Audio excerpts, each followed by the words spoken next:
আজ একটাই ভিডিওতে দুটো খবর, আর এই দুটো খবরই এক জায়গায় গিয়ে মিলছে।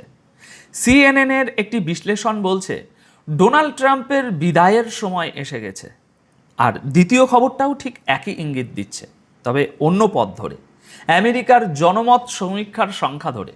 তাই প্রশ্নটা এখানেই, একজন প্রেসিডেন্ট যিনি নিজেকে বিশ্বের সবচেয়ে শক্তিশালী মানুষ বলে দেখান, তার একটি ঘটনা থেকে হঠাৎ বিদায়ের কথা উঠছে কেন?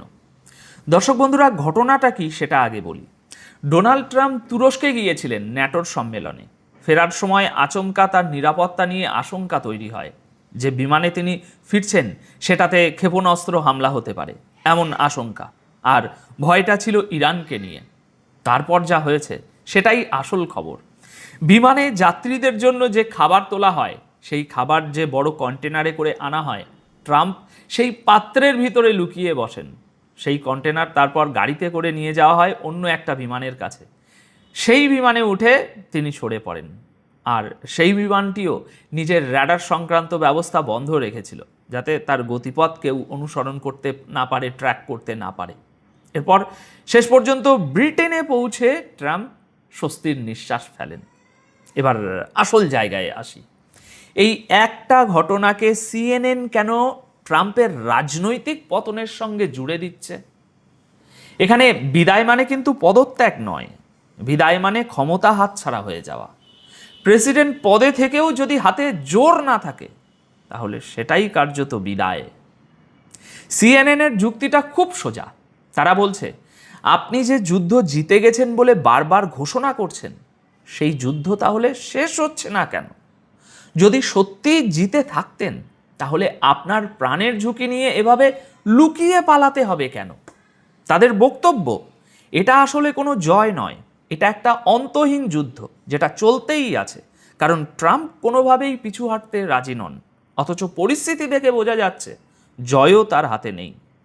প্রশাসনের তরফ থেকে যে ছবিটা বারবার তুলে ধরা হচ্ছিল, আমরা বিশ্বজয়ী, আমাদের ভয়ে গোটা দুনিয়া কাঁপে, আমেরিকা ফার্স্ট, আমেরিকাকে আমরা সবচেয়ে নিরাপদ করে দিয়েছি, সিএনএন বলছে সেই ছবিটা একটা ঘটনায় ভেঙে পড়েছে। এবার একটু পিছনে ফিরে দেখুন, তুলনাটা তখন আরও পরিষ্কার হবে।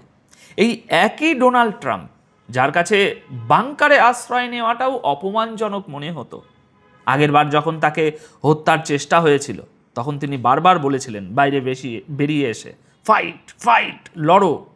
আর আজ সেই মানুষটাই খাবারের বাক্সে ঢুকে বসে আছেন। সিএনএনের ভাষায় তার স্ট্রংম্যান ভাবমূর্তিটা আর নেই।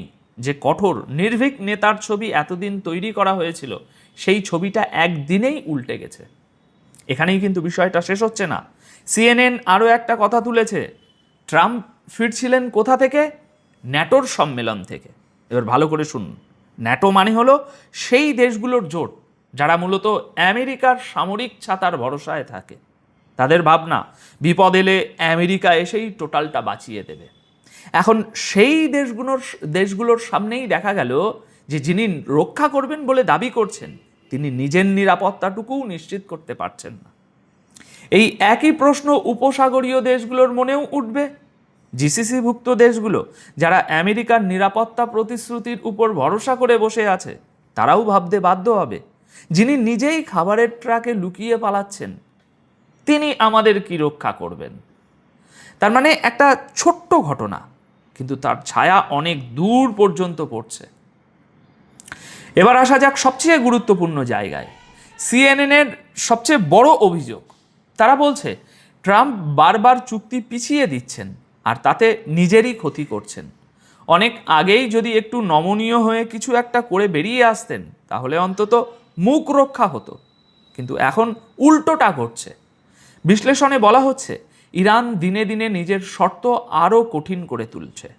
বলা হচ্ছে, সর্বশেষ হিসেব অনুযায়ী আমেরিকার প্রায় 80% ক্ষেপণাস্ত্র প্রতিরোধ অস্ত্র অর্থাৎ ইন্টারসেপ্টর মিসাইল ইতিমধ্যেই খরচ হয়ে গেছে। ভাবুন, ঢালের 80%ই যদি শেষ হয়ে যায়, তাহলে বাকি 20% দিয়ে কতক্ষণ আটকাবেন? সিএনএনের বিশ্লেষণে আরও দুটো কথা বলা হয়েছে। প্রথমত, ইরান ঝাঁক বেঁধে হামলা করে, একসঙ্গে বহু ক্ষেপণাস্ত্র ছুড়লে প্রতিরক্ষা